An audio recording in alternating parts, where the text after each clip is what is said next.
भूमिगत सोने की साइकिल। बहुत समय पहले की बात है। एक गांव में हीरालाल नाम का एक सेठ रहता था।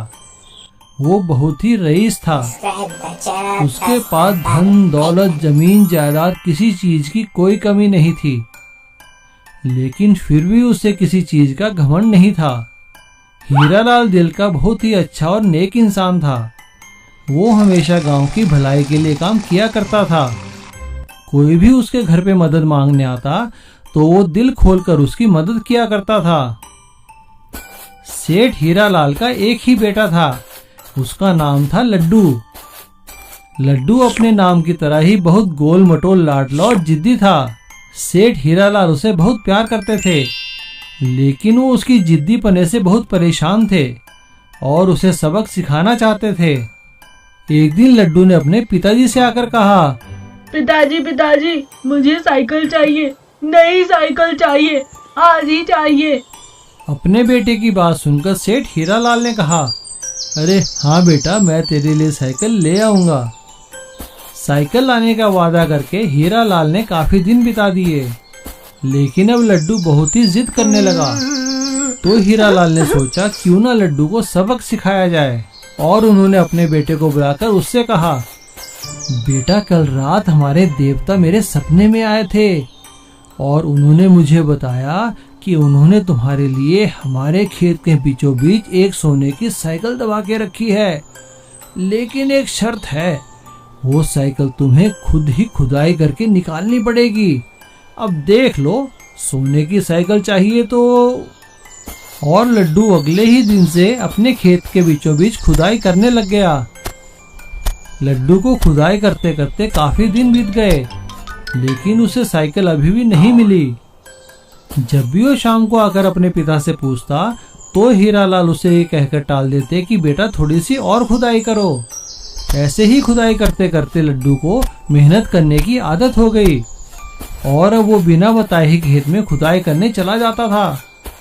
एक दिन लगातार खुदाई करते हुए उसी खेत में अचानक पानी निकल आया।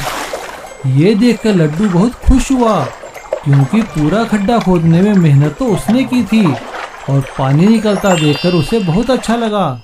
और उसने अपने पिता से कहा, पिताजी पिताजी चलिए चलिए, देखिए जहाँ मैं खुदाई कर रहा था ना, वहाँ पर ढेर सारा पानी निकला है, चलिए चलिए।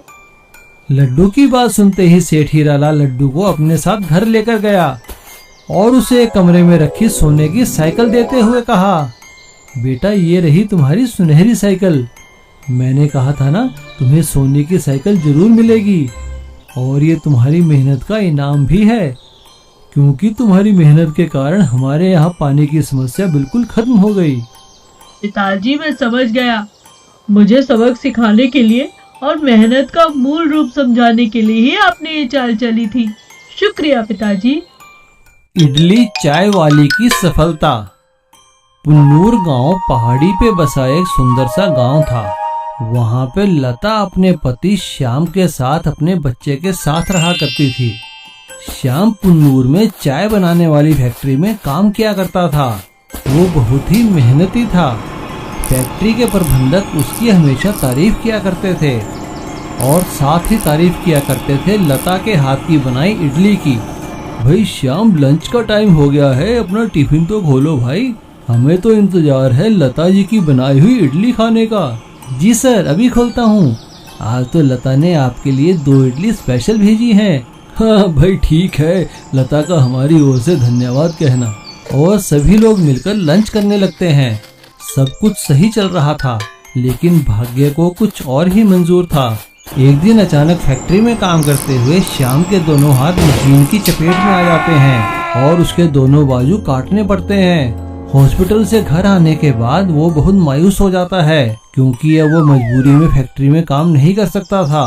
फैक्ट्री उसे उचित मुआवजा भी देती है, लेकिन भला वो पैसा कितने दिन चलता।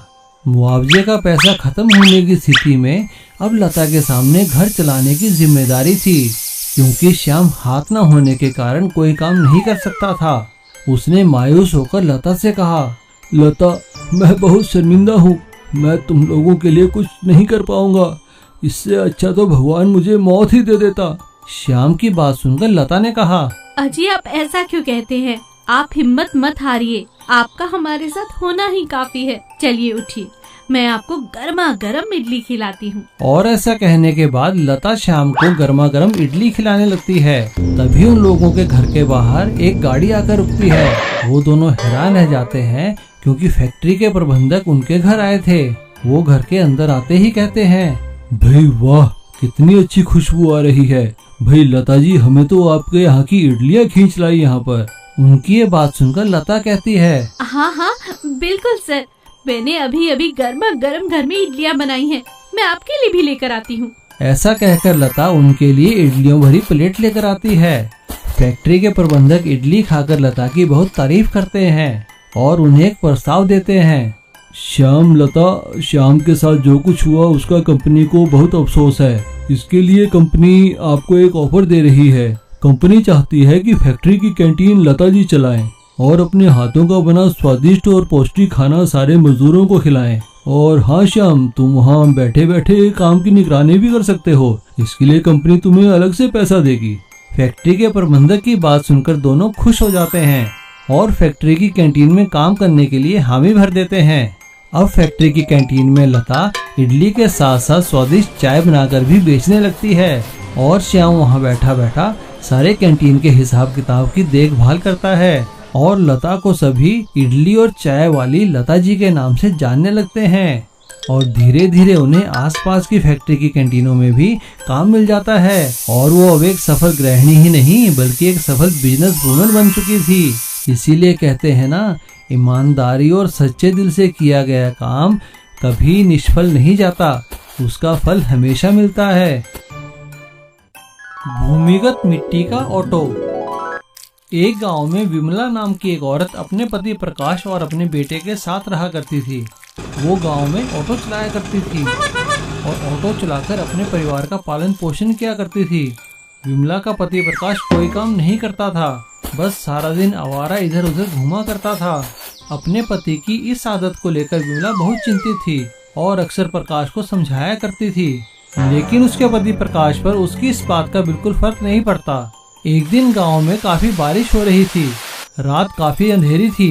रात को जब विमला एक सवारी को छोड़कर घर वापस आ रही थी, तभी अचानक उसके ऑटो का एक्सीडेंट हो गया और दुर्भाग्यवश विमला की इस एक्सीडेंट में मृत्यु हो गई और इस एक्सीडेंट में उसका ऑटो भी खाई में गिरकर पूरी तरह बर्बाद हो गया।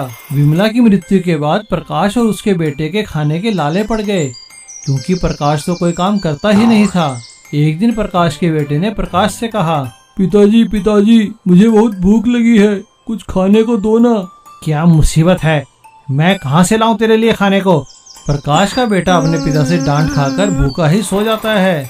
लेकिन उस रात जब प्रकाश सो रहा था, तभी विमला की आत्मा आकर उससे कहती है, देखो, मेरे बेटे के साथ इस तरह का व्यवहार बिल्कुल मत करना। अगर तुमने दोबारा ऐसा कुछ किया तो मैं तुम्हें छोड़ने वाली नहीं। देख विमला, मुझे यूं डराने का कोई फायदा नहीं होगा। तू ही बता मैं क्या करूं? ऑटो भी तो तूने पूरा बर्बाद कर दिया, वरना मैं ऑटो चलाकर 2 पैसे कमा लेता। प्रकाश की बात सुनकर विमला कहती है, मैं जानती थी मेरे जाने के बाद भी तुम्हारा यही हाल रहेगा। अभी आंगन में जाओ, वहाँ खुदाई करो, वहाँ तुम्हें एक ऑटो दिखाई देगा। है तो वो मिट्टी का, मगर दिन में तुम्हारे लिए एकदम असली ऑटो की तरह काम करेगा। मगर याद रखना, शाम होते ही उसे वहीं लाकर रख देना और वो दोबारा मिट्टी हो जाएगा। मेरी बात का हमेशा ख्याल रखना। इस तरह मेहनत करोगे तो घर फिर से ठीक चलेगा। और ऐसा कहकर विमला की आत्मा वहाँ से गायब हो जाती है। प्रकाश सुबह उठते ही जहाँ विमला ने बताया था वहाँ खुदाई करता है और उसे वाकई में वहाँ एक मिट्टी का ऑटो मिलता है। प्रकाश जैसे ही उस मिट्टी के ऑटो को बाहर निकालता है, वो एक असली ऑटो में तब्दील हो जाता है। ये देखकर प्रकाश बहुत खुश होता है। पूरा दिन ऑटो चलाने के बाद प्रकाश की काफी अच्छी कमाई हो जाती है। आते हुए वो अपने बेटे के लिए, जैसा उसने विमला से वादा किया था, खाने के लिए अच्छी अच्छी चीजें लेकर आता है और अंधेरा होने से पहले ही उस ऑटो को वापस मिट्टी में दबा देता है और अगले दिन सुबह फिर से ऑटो को निकाल लेता है। अब प्रकाश का ऑटो का काम सही चल रहा था और एक दिन जब गांव में मेला था तो अधिक पैसे कमाने के लिए वो अंधेरा होने के बाद भी ऑटो चलाने लगता है। और अंधेरा होने के बाद जैसे ही वो सवारी छोड़कर वापस आ रहा था, ऑटो एकदम से मिट्टी के ऑटो में तब्दील हो जाता है और टूटकर सड़क पर बिखर जाता है। तब उसे अपनी पत्नी विमला की बात याद आती है और अपनी गलती पर पछतावा होता है। प्रकाश को सबक मिल चुका था और उसे अपनी गलती का एहसास हो गया था। अब प्रकाश दिन रात मेहनत करने लगा और पहले किराए का ऑटो चलाने लगा और फिर धीरे धीरे उसने अपना खुद का ऑटो खरीद लिया। इस तरह भूमिगत मिट्टी के ऑटो ने प्रकाश को एक सबक सिखा दिया कि मेहनत करने से ही जीवन सफल होता है।